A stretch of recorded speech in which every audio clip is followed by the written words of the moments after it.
Hi යාළුවනේ මම හඳුන් පෙරේරා වෙනද වගේම අලුත් රෙසිපියක් තමයි අද ගෙනාවේ. අද අපි ගෙනාවේ මස් වගේ වෙන හතු කරියක්. ඒ වගේම මේක බලන ඔයා තවමත් අපිව subscribe කරලා නැත්නම් මතක ඇතිව subscribe කරලා එහා පැත්තෙන් තියෙන bell icon එක click කරන්න. අපි දැන් එහෙනම් බලමු කොහොමද මේ මස් වගේ වෙන හතු රෙසිපිය හදන්නේ කියලා. අපිට මස් වගේ බිම්මල් කාර්යයක් හදාගන්න මොනවාද අවශ්‍ය වෙන ද්‍රව්‍ය කියලා.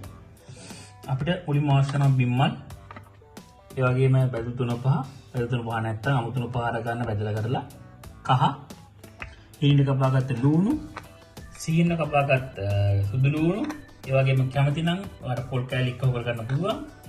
ඒ වගේම මිරිස් කුඩු, ගම්මිරිස් කුඩු, කොච්චි හෝ අවමිරිස්, කොම්ප්‍රස් වල්පය, ලුණු, රම්පේ, තක්කාලි, කරපිංචාරන් තියෙනවා, අබ, උළුහල්, සූදුරු, කරාබ් නැටි, කුරුදු, එනසා.